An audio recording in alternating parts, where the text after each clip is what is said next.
Ever since I ended up in a wheelchair due to an accident 2 years ago, my husband and mother-in-law's attitudes have noticeably hardened. Sorry, but could you please leave this house for a second? My husband's sudden words one night were incomprehensible. What? What do you mean? I mean exactly what I said. My mother and I talked it over and decided. Do you mean you want a divorce? Yeah, that's it. I've been thinking about it for a long time now. You can't earn a penny. I don't need you. His words cut like a knife. I understand. Thanks for everything, and thanks for leaving me with nothing. Leaving those words behind, I got up and left. The time for them to understand those words would come later. My name is Mary Johnson. After graduating from university, I've been working at my current company for 10 years. Well then, I'll be heading out. Thanks for your hard work. Thanks for your hard work too.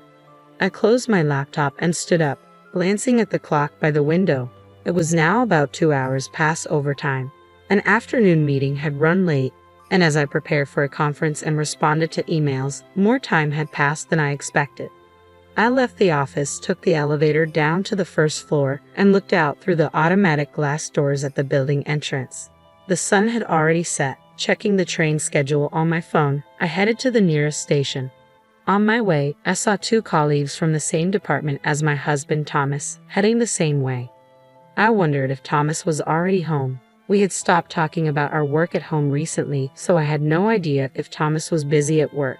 More precisely, talking about work at home made Thomas noticeably cranky, so the topic naturally disappeared from our conversations.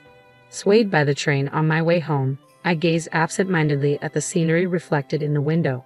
When I was dating Thomas, we often timed our work to finish at the same time so we could go home together. But our schedules had been completely separate for the past year or two. I noticed a young couple standing near the door, perhaps college students, having a fun conversation about a movie they had seen recently. The happy scene overlapped with my memories from the past. I clenched my eyes shut to hold back the emotions welling up and shut down my field of vision. I'm home. After opening the front door, I called out while taking off my pumps and looking at the shoes lined up in the entrance. It seemed everyone else had already returned home. Behind me, the door to the living room opened, and the sound of slippers approached. Welcome home, Mary. You were late today. I'm home, mother-in-law. I'll prepare dinner right away. Oh no, you don't have to hurry. You're tired from working overtime, aren't you? No, not really. The meeting in the afternoon ran late, which is why I'm late, but it should settle down soon. I responded cheerfully. I headed to the living room with my mother-in-law, Edna. After marrying Thomas, it had always been just the 2 of us. However, when his father fell ill and was hospitalized, we moved into his parents' home last year and have been living as a family of 4. Welcome back, Mary. You had a tough day, haven't you? My father-in-law greeted me warmly as I entered the living room. He was seated on the sofa, reading the newspaper. I'm back, I replied. Last year, he had suffered a sudden subarachnoid hemorrhage and underwent emergency surgery. Though his condition was critical for a time, he now lives without any issues after completing his post-hospitalization rehab. I've always appreciated his calm demeanor and friendly, easy-to-talk-to personality. Having served as the head of the finance department until his retirement, he is well-versed in financial matters and often gives me tips on managing the household budget. After preparing dinner, we gathered around the table as a family. Anna came over for lunch the other day, and I was surprised at how much her daughter Olivia has grown, Edna commented. They do say kids grow up faster when they're not yours, I responded. Anna is as beautiful as ever, and having a child really brings out her feminine side as a mother, Edna continued. I guess so, I replied. Anna is Edna's niece and Thomas's cousin. Edna often expresses disappointment that Thomas and I don't have children. She isn't too happy about me continuing to work after our marriage and frequently hints that she'd like us to have a child. Honestly, I've always had a hard time dealing with Edna, especially since we started living together. She tends to bring up the topic of having children, particularly on days when I come home late from work. You could have had a child if it had been a little earlier, Mary. I suppose it can't be helped because you're busy with work, Edna remarked. While I ambiguously nodded along, I glanced at Thomas, who was quietly eating his meal without looking at me. Thomas and I were colleagues at the same company and got married in our 2nd year of dating. Though we were told that it would be best if I became a housewife if we had a child, We have been working together for 10 years since we got married and have yet to have a child. Both of us have longed for a child and have tried everything from herbal medicine to medical tests, but to no avail.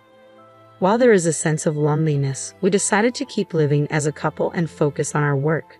However, at some point, I began to feel an invisible wall growing between Thomas and me. Even though we married out of love and promised to make each other happy, our relationship has gradually grown cold. I think it started when Thomas began to struggle at work. He didn't tell me anything directly, but I heard from a senior colleague in his department that Thomas was distressed because he couldn't achieve the same results as his peers.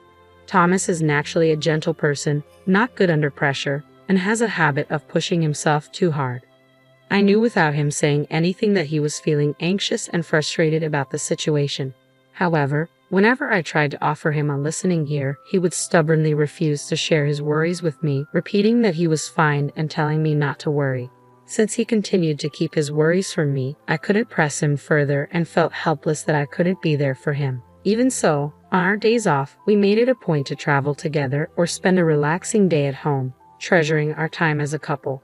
When I became emotionally drained from our ongoing failures to conceive, Thomas was there silently supporting me all the way.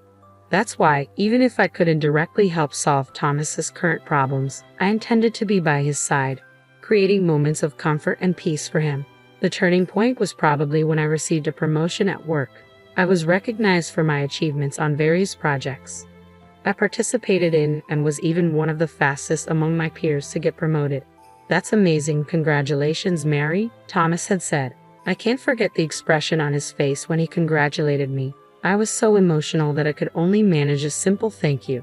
As my work became busier, the distance between Thomas and me seemed to only increase. Eventually, we spent less time together, our conversations dwindled, and around the time when my income surpassed Thomas's, we barely even made eye contact. I would watch Thomas's back as he finished his meal without uttering a word and left the table. I can't help but wonder if I hadn't been afraid of rejection back then and had tried harder to support him, could we have built a different relationship than we have now? When I opened my eyes, the first thing I saw was the bright white light of a fluorescent bulb. After blinking a few times, I started looking around. Apparently, I was lying in a hospital bed. When I looked down at my arm, there was an IV connected, and both of my legs were wrapped in numerous layers of bandages and casts. The moment I tried to move, a pain like I'd never felt before shot through my body. Tears welled up in my eyes from the sheer pain. My body felt as heavy as lead, and it seemed impossible to move. What on earth had happened? I tried to trace back my memories until the moment I woke up.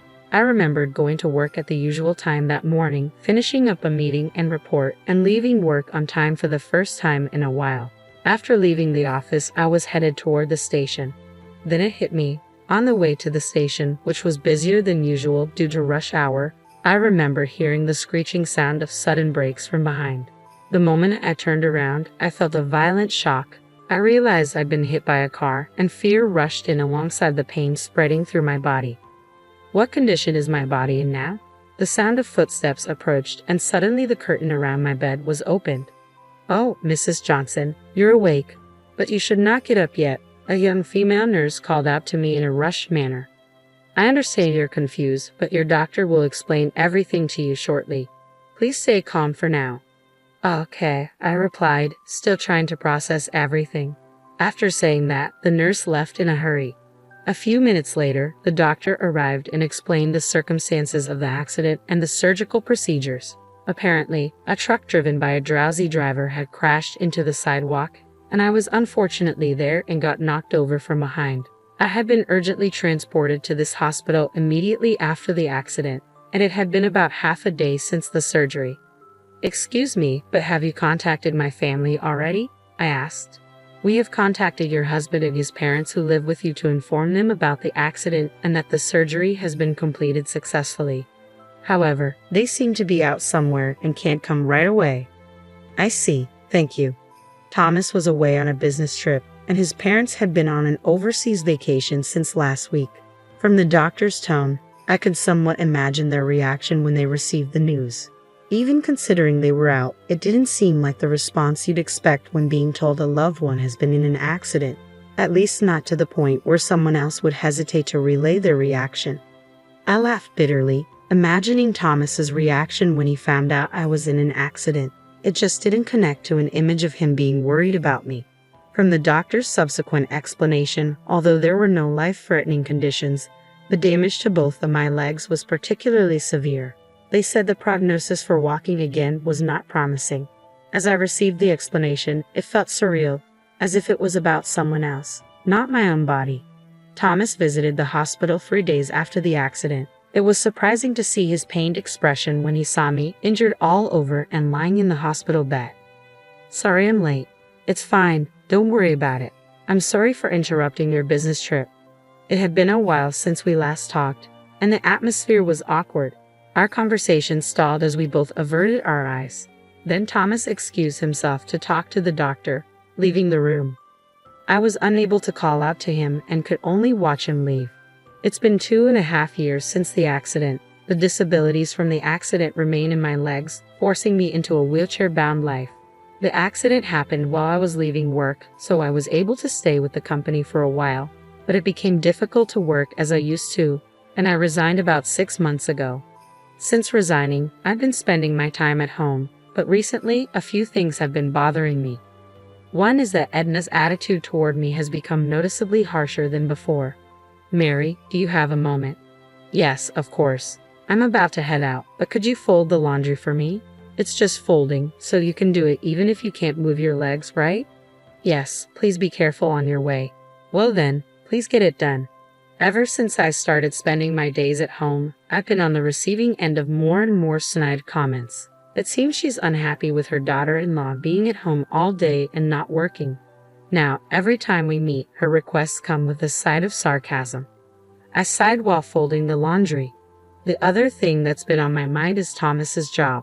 According to a former colleague, Thomas seems to be losing his place at work more than ever before. Outperformed by juniors and subordinates who joined after him, he seems to be treated like an annoyance by his colleagues. He used to mostly keep to himself after coming back from work, but recently he's been taking out his frustrations on me more often. "Must be nice, Mary. You don't have to worry about workplace relationships anymore, and you can eat without having to work. I heard from Mom you've been lazing around all day doing nothing. I wish I could have that lifestyle just once." I no longer saw any trace of the kind Thomas I once knew.